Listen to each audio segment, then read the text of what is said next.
உத்தமதேவர் அவர்களுக்கு ஒரு ஆங்கில படம் பார்த்தவுடனேயே அந்த படத்தில் வரும் கேரக்டருக்கு எம்ஜிஆர் அவர்களை போட்டால் எப்படி இருக்கும் என்று யோசனை வந்தது. அவருடன் சென்றிருந்த ஆருதாஸ் அவர்களும் எம்ஜிஆர் அவர்களுக்கு இந்த கௌபாய் வீசத்தை போட்டு ஒரு கதை எழுதுகிறேன், படம் மிகவும் நன்றாக ஓடும் என்று யோசனை கூறியிருக்கிறார். சரி, நாளைக்கே நாம எம்ஜிஆரை பார்த்து பேசுகிறோம். நாளான்னைக்கு காலையில் வழக்கம் போல நீ எழுத ஆரம்பிச்சிடு, இடையில கலந்து பேசிக்குவோம். நாளான்னைக்கு நான் போய் முதல்ல சரோஜா தேவி கிட்ட எம்ஜிஆர் கொடுக்கிற கால்ஷீட்டுக்கு தகுந்தபடி நம்ம வழக்கம் போல மொத்த கால்ஷீட்டுக்கும் வாங்கிடுறேன்.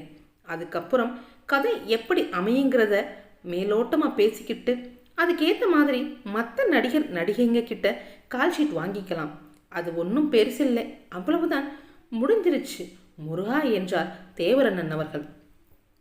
பரவச மிகுதியால் படப்படவென்று பேசி முடித்த செயல் வீரரான என் மதிப்பிற்குரிய பாசமிகு அண்ணன் ஒரு மனநிறைவு கொண்டதை அவருடைய மலர்ந்த அந்த முகத்திலிருந்து என்னால் அறிந்து கொள்ள முடிந்தது. அன்றைய இரவு மெத்தையில் மல்லாந்து படுத்த வண்ணம் மேலே சுழலும் மின்விசிறியை பார்த்து கொண்டே அதைவிட வேகமாக தீபாவளி டெய்லர் போல ஒரு திரைக்கதையை என் கற்பனை மிஷினில் தைத்து வைத்தேன். அதற்கு காலர், கை, பாக்கெட் எல்லாம் வைப்பது போல கண், காது, முக்கெல்லாம் சரியாக பொருத்தி கொண்டேன். மறுநாள் காலை ராமாவரம் தோட்டம் எம்ஜிஆர் அவர்களின் வீட்டுக்கு சென்றோம். காலை சிற்றுண்டிக்கே எங்களை வரச் சொல்லிவிட்டார் எம்ஜிஆர் அவர்கள். வழக்கம் போல இளஞ்சூட்டோடு அசல் 1ஆம் நம்பர் நெய்யில் தயாரிக்கப்பட்ட மெரூன் கலரில் மினுமெனுத்த நாசியை துளைக்கும் நறுமணம் கொண்ட ரவா கேசரி, மொறுமொறுவென்று வெந்து பக்குவமான மெதுவடை, மல்லிகைப்பூ இட்லி, மலர்ந்து வெந்த பருப்போடும் மணக்கும் சின்ன வெங்காய தளதள சாம்பார் மற்றும் தாளித்து கொட்டிய கெட்டி தேங்காய் சட்டினி, பௌர்ணமி நிலவு போல வட்டமான ஒரு பக்கத் தோசை, சுவை மிகுந்த பசும்பால் காஃபி, எங்கும் புகழ்பெற்ற எம்ஜிஆர் கஃபே டிஃபனை அண்ணன் கழுத்து வரையில் ஏற்றிக்கொண்டார். நான் நெஞ்சு வரையில் நிரப்பிக்கொண்டேன். எங்களோடு சேர்ந்து எம்ஜிஆரும் ஒரு பிடி பிடித்தார். இதில் அதிசயம் ஒன்றுமில்லை, அவ்வப்போது நிகழ்வதுதான். கௌபாய் காஸ்டியூமோடு எம்ஜிஆருக்கான என் கற்பனை கதையை எம்ஜிஆர் அவர்களிடம் கூறினேன். ஆங்காங்கே திடீர் என்று வந்த ரெடிமேட் வசனங்கள், இடையிடையே அண்ணனின் ரீ ரெக்கார்டிங் மியூசிக், அவ்வளவுதான். அசந்து போய்விட்டார் எம்ஜிஆர் அவர்கள். என்னை மெச்சி புகழ்ந்து எப்போதும் போல என் இசைக்கு உகந்த பச்சை கொடி காட்டிவிட்டார் எம்ஜிஆர் அவர்கள்.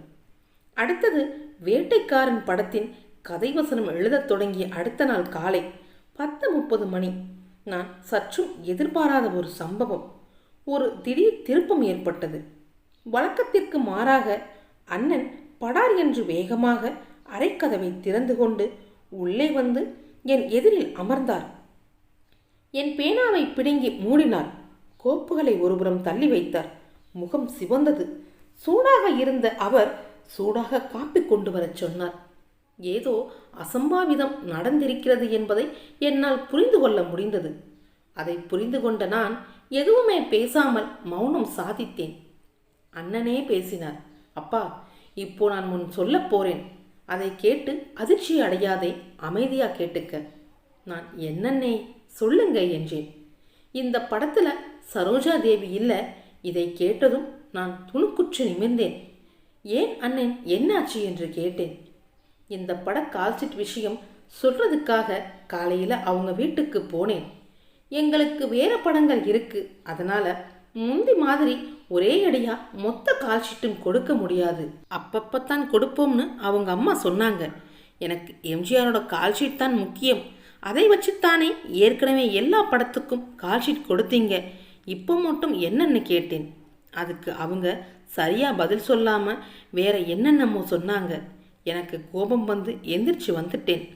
அண்ணே அண்ணேன்னு கூப்பிட்டுக்கிட்டே சரோஜா தேவி என் பின்னால வந்துச்சு. நான் கார்ல ஏறி வந்துட்டேன். இது விஷயம் இப்போ வேறு யாரை ஹீரோயினா போடலாம், இதை எம்ஜிஆர் கிட்ட சொன்னீங்களா என்று நான் கேட்டேன்.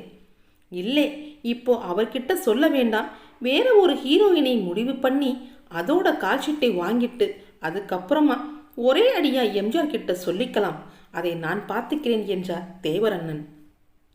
அண்ணே, அவசரப்படாதீங்க. எதுக்கும் முன்கூட்டியே எம்ஜிஆர் கிட்ட ஒரு வார்த்தை சொல்லிடுங்க என்று நான் கூறினேன். தேவையில்லை. இதோ பார், இது என் கௌரவ பிரச்சனை. எம்ஜிஆர் இல்லை, என் முருகனை வந்து சொன்னா கூட நான் கேட்க மாட்டேன். என் குணம் உனக்கு நல்லா தெரியுமுல்ல. முடிஞ்சு போச்சு, அவ்வளவுதான்.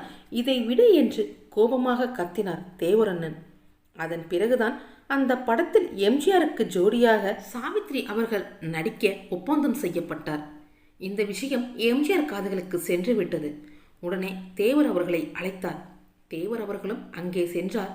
ஆனால் தேவர் அவர்கள் எம்ஜிஆரை சந்திக்கப் போகும் பொழுது மனதுக்குள் சில கேள்விகள் எழுந்தன. எம்ஜிஆர் அவர்கள் என்னை கேட்காமல் நீங்களாக ஒரு ஹீரோயினை முடிவு செய்து விட்டீர்கள் என்று தன்னிடம் கோபித்துக் கொள்வார் என்றுதான் முதலில் தேவரண்ணன் அவர்கள் நினைத்து வந்தார். ஆனால் அங்கே நடந்ததோ வேறு ஒன்று. தேவரண்ணன் எம்ஜிஆர் அவர்களின் வீட்டிற்கு சென்றுள்ளார். அதன் பிறகு எம்ஜிஆர் அவர்கள் தேவர் அவர்களுக்கு காஃபி கொடுத்து வரவேற்றாராம். சாப்பிட்டு முடித்தவுடன், என்ன உங்க கதைக்கு ஏற்றபடி ஒரு ஹீரோயினை தேடி பிடித்து விட்டீர்களா என்று கேட்டுள்ளார் எம்ஜிஆர் அவர்கள்.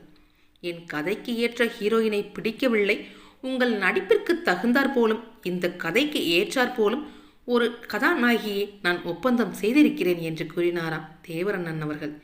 எம்ஜிஆர் அவர்கள் முதலில் கோபமாகத்தான் இருந்தார். பிறகு தேவரண்ணன் அவர்கள் சொன்னதை கேட்டு முகம் மலர்ந்து சிரித்து விட்டார். சரோஜா தேவி வீட்டில் என்ன நடந்தது என்பது எனக்கு நன்றாக தெரியும்.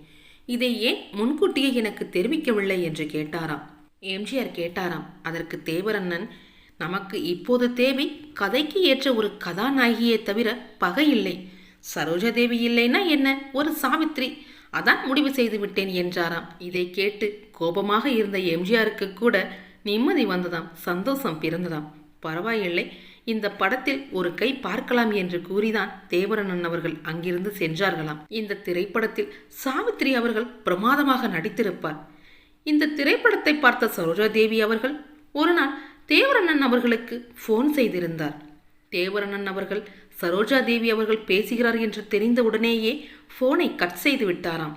அதன் பிறகு சரோஜா தேவி அவர்கள் தேவரண்ணன் அவர்களை பார்ப்பதற்காக ஸ்டூடியோவிற்கே வந்துவிட்டார். பிறகு அங்கு என்ன நடந்தது என்பதை பற்றி அடுத்த வீடியோவில் பார்க்கலாம். இந்த வீடியோ உங்களுக்கு பிடிச்சிருந்துச்சுன்னா லைக் பண்ணுங்கள், ஷேர் பண்ணுங்கள், கமெண்ட் பண்ணுங்கள், முக்கியமாக சப்ஸ்கிரைப் பண்ணுங்கள். அடுத்த வீடியோவையும் மறக்காமல் பாருங்கள். இதை விட இன்னும் சுவாரஸ்யமான கதை உங்களுக்காக காத்துக்கிட்டு இருக்கு. நன்றி நண்பர்களே.